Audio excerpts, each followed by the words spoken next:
Nah, biasanya briefing and role play atau BRP itu kalau di anak-anak ini kita menyiapkan komunikasi dia, kita menyiapkan model apa ya, kita memberi gambaran interaksi dia itu seperti apa. Jadi itu yang kita bekali. Ngomongnya kayak apa sih?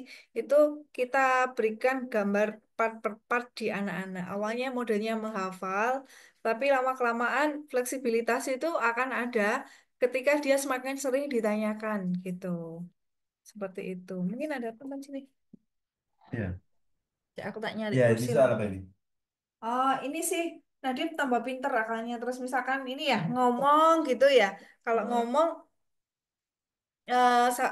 dia sudah komunikasi, tapi susunan bahasanya sih kadang yang belum. Kayak misalkan mau pipis tadi ya, nggak Ya. mau pipis Sama tapi bilangnya mau nggak mau bobo apa gimana tadi ya? Hmm. Hmm. mau mau bobo, mau bobo. Terus kamar sama kan dia kamarnya sama kakaknya barengan itu Kak, cuman pisah kasur. Oh, Ke kasur kakaknya, ke tempat tidur kakaknya, sambil ngomong, sambil loncat-loncat tuh di kasur kakaknya, ini kamar Nala. Kan nama kakaknya oh, oh. apa dek ngomong apa tadi dek nggak mau ngulang lagi dia udah sekali itu aja disuruh Sekali itu ngulang nggak aja. mau. Hmm, nggak mau ngulang pokoknya kalau di setiap disuruh ngulang kadang mau kadang enggak gitu loh kak belum Tapi konsisten. kondisi Nadib sekarang itu kemampuan berbahasanya sudah satu dua kata ya, atau lebih mau minta mau kalimat. minta mau minta kue gitu. Oh, Nah, itu potensinya Iya. banyak ini ya, harusnya bisa lebih dikembangkan. Bentar, tak ambil kursi. Ya, kalau apa itu kita mau bikin program untuk pengembangan bahasa, kalau yang kaitannya dengan keseharian, maka kita bisa sebenarnya membuat semacam social story atau membuat semacam struktur bahasa yang dari apa-apa yang dialami oleh anak. Misalkan tadi kita kepengen anak itu bisa mendeskripsikan atau bisa mengungkapkan dalam bentuk kalimat pada apa yang dia alami. Misalkan tadi eh apa itu mau ke kamar mandi atau mau pipis dan seterusnya itu. Nah, itu bisa kita bikin pelajaran atau kita bikin program ke dia dalam bentuk gambar. Misalkan gambarnya dia, terus kemudian kamar mandi, ya, atau kemudian dia jalan, ya, atau kemudian kita kasih panah, ya, yang kira-kira nanti menurut jenengan yang paling gampang yang mana? Prinsipnya menggunakan gambar, ya, untuk mempermudah. Jadi nanti gambarnya Nadif yang sedang berjalan, terus kemudian bisa dengan arah panah atau dalam bentuk jalan, terus kemudian kamar mandi. Nah, Nadif ya misalkan itu Nadif ke kamar mandi. Terus kemudian nanti Nadif kemudian gambar dia pipis, Nadif pipis. Nah, itu yang diajarkan terus. Nanti setiap apa itu namanya? Setiap dia mau pipis, ya kita ajarkan bahasa itu.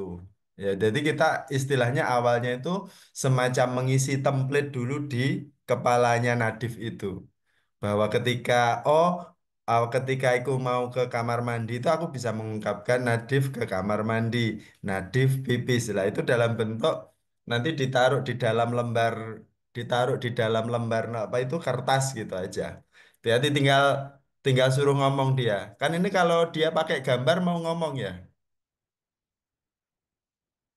Eh, Mau, tapi dia sekarang itu sudah diarahkan dan kayak ke kamar mandi misalnya. Iya.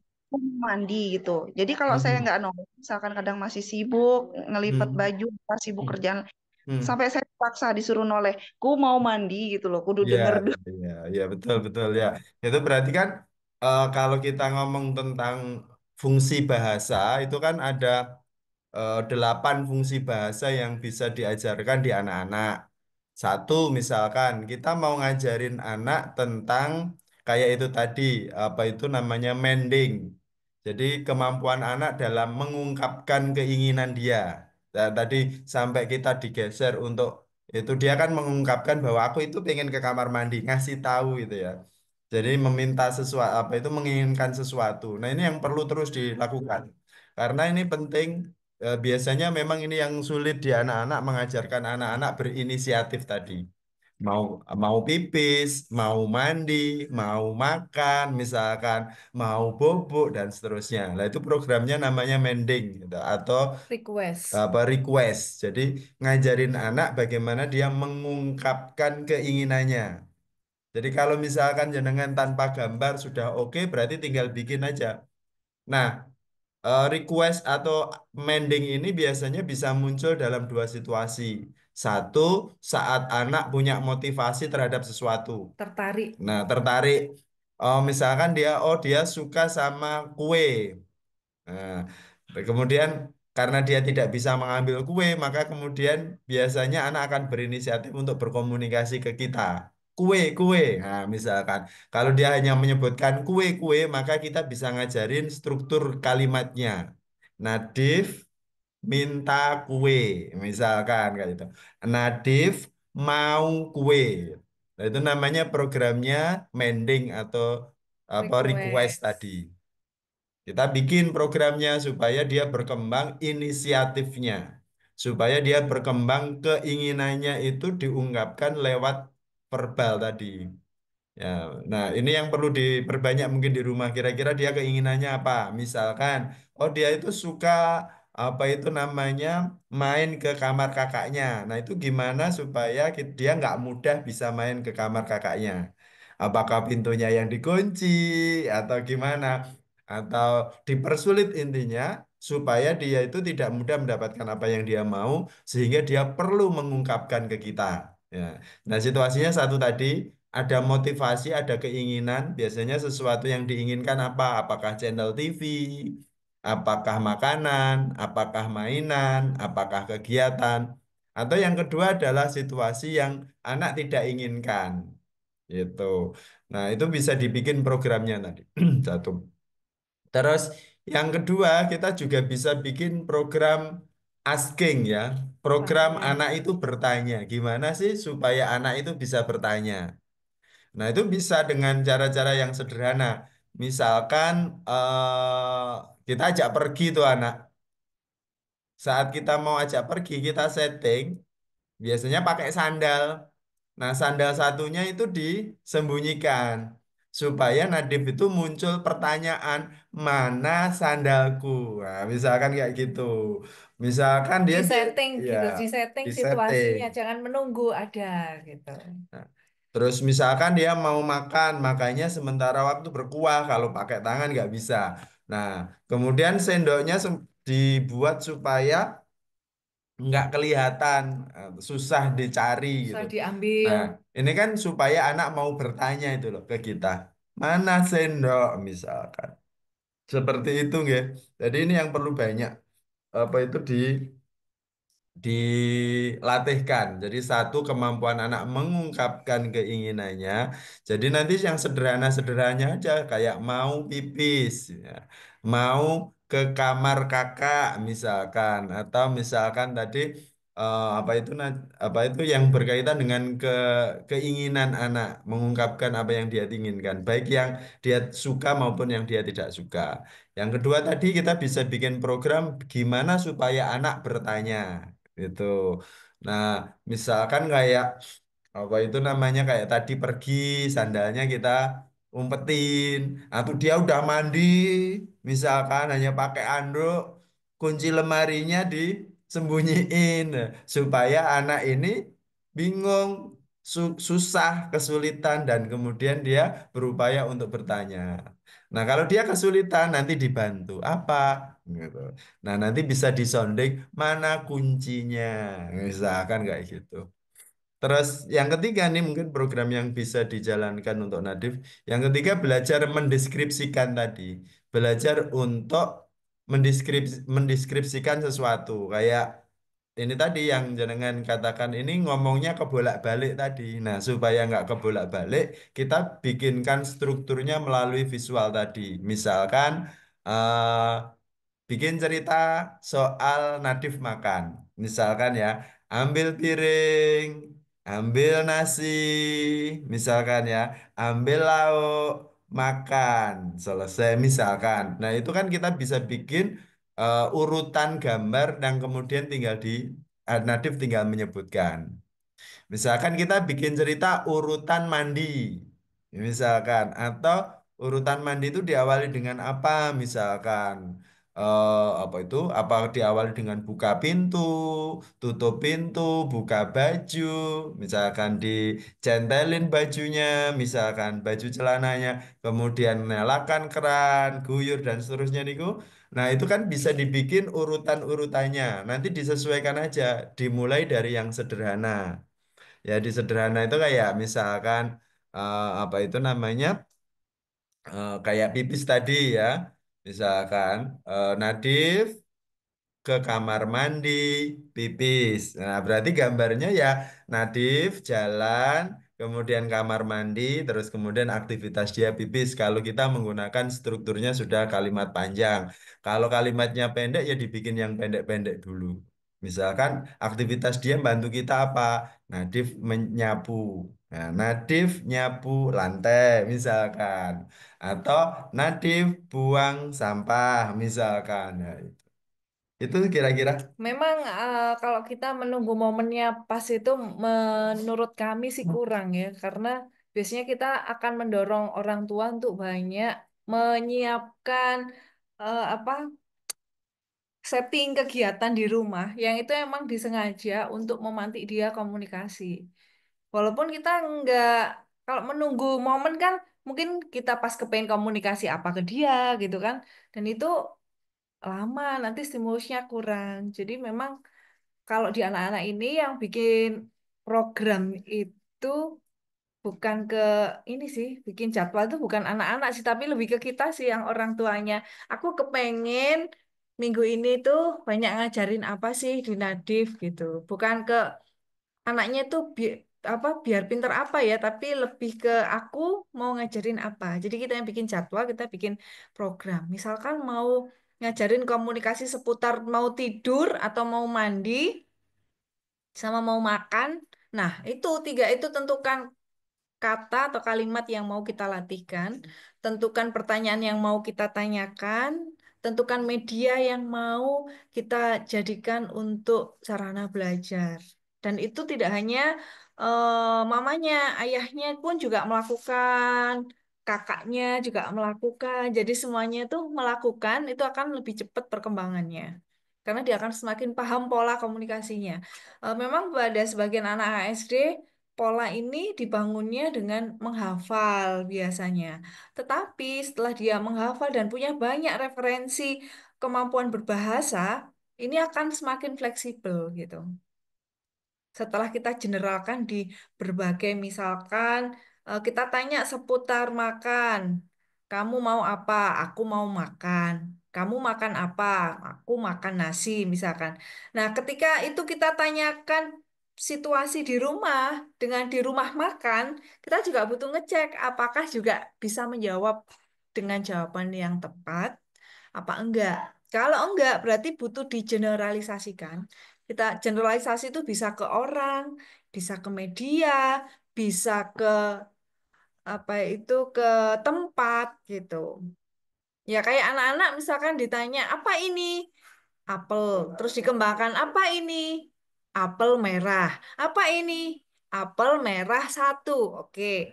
Nanti diganti gambar apelnya di kaos. Ditanya apa ini? Belum tentu anak bisa jawab. Bisa jadi jawabnya kaos atau hal lainnya gitu. Nah, jadi generalisasi itu butuh. Misal ditanya sama bundanya apa ini, apel dan seterusnya, udah bisa jawab. Apakah ditanya dengan orang lain juga bisa jawab? Nah, itu juga butuh kita cek sehingga di materi komunikasi itu butuh kita kembang-kembangkan gitu. Jadi biar nggak bingung, mungkin disepakati disepakati sama ayahnya aja. Kita mau fokusnya biar informasi di kepala ini nggak amber, biar kita tuh nggak banjir informasi. Mungkin kita mulai langkah dari yang langkah-langkah kecil. Kita tentukan dulu kita mau ngajarin komunikasi kapan. Pagi, siang, atau sore bisanya. Oh, misalkan, oh kita bisanya malam. Kalau malam kan udah pada pulang kerja, bisa gitu. Keluarga pada ngumpul, oke malam. Malam kita mau ngajarin pada situasi apa? Mau sholat kah? Mau makan kah? Mau tidur kah? Mau gosok gigi kah? Mau pipis kah? Itu ditentukan. Setelah itu menentukan pertanyaannya seperti apa, jawabannya seperti apa. Jadi nanti untuk materi-materi awal itu ya kita langsung prompt, kita langsung beri bantuan untuk anak bisa menjawab sesuai konteks. Sampai itu mandiri dia lakukan. Dan semuanya harus melakukan gitu. Gitu sih Kak. Iya Kak, makasih. Oh iya, kita udah mulai nyanyi, nyanyi Kak. Heeh. Kan di rumah tuh kadang saya kasih tontonan Melon. Mm-mm. Kan ada lagu yang hujan-hujan pergilah. Dia Iya. kalau hujan tuh nyanyi itu gitu loh. Heeh, heeh, heeh. Meskipun nggak sampai habis, tapi nyanyi Iya. lagu itu, terus nyanyi lagu itu. eh itu kayaknya bisa dikembangkan sama gambar. Misalkan eh, gambar apa melon atau apa ya yang ada di lagu itu ya. Nanti kita bisa jadi interaksi sebelum tidur. Ada gambar itu, terus kita nyanyi bareng. Jadi prinsipnya kita jangan fokus di hasilnya. Hasilnya kayak apapun itu anggap aja bonus. Yang penting tugas kita di prosesnya, kita stimulus. Kita dia nyanyi kan nggak tuntas ya lagu itu. Berarti apa tugas kita?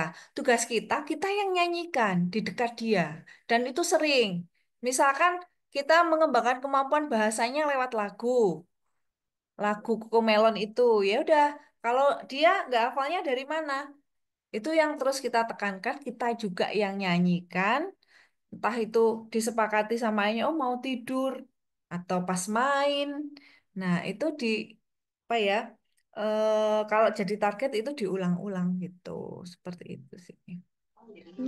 Iya, Kak, makasih Kak. Sama Iya. ini juga kalau misalnya dia agak kesulitan gitu, sama miss-nya itu minta tolong. Jadi nyebut nama miss-nya, Mm. nyebutnya terus bantu, bantu gitu loh. Miss ini, Miss bantu, bantu gitu. Oh iya. Mm-mm. Ya, sebenarnya ini ya, kemampuan requestnya sudah muncul ya. Nah, tinggal itu bisa diprogramkan lagi, dikembangkan itu bisa. Kalau Bunda dapat laporan sama missnya itu ada inisiatif bilang bantu, bantu gitu kan? Nah, berarti itu harus disetting juga di rumah, dikembangkan, disetting pada situasi apa?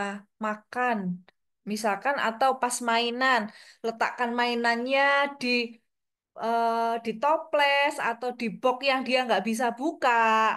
Kemudian setting lagi pada media-media yang dia kesulitan ngambil. Nah, nanti kita arahkan, bilang dulu, bantu ambilkan atau apa gitu ya. Kata apa yang mau kita kenalkan. Nah, itu biar tergeneralisasikan juga di rumah. Kalau menurut saya sih kita butuh kenceng programnya di rumah karena kalau hanya mengandalkan di tempat terapi yang durasi waktunya nggak lama itu juga akan lama gitu ya. Dan menurut kami terapi yang bagus itu ya terapi keseharian di rumah, aktivitas di rumah bersama keluarga. Terapis terbaik tetap keluarga, tetap orang tua. Jadi memang kitanya yang butuh banyak belajar juga sih. Semangat semangat Baik Kak, terima kasih Kak. ya, sama-sama. Iya. Hai. Semoga dimudahkan. Nanti minggu depan kalau ada kesulitan bisa di-sharingkan lagi. Programnya nggak usah banyak, tapi diulangi dan dilakukan konsisten oleh semua anggota keluarga. Jadi biar saling support gitu. Ya Allah, Mungkin makasih itu Kak. ya. Iya. Sepertinya nggak ada lagi nih. Mungkin cukup. Ada lagi? Cukup ya, kayaknya nggak ada ya. Terima kasih sudah bertanya, sudah hadir hari ini.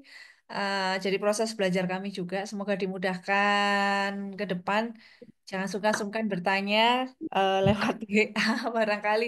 Mohon maaf kalau kemarin-kemarin kadang kelewat kami tidak Zoom.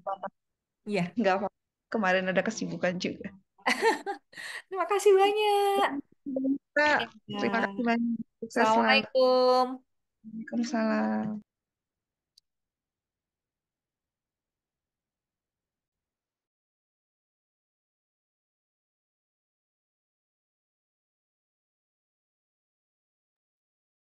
Sepertinya sudah tidak ada yang hadir. Mohon undur diri, Kak Joko.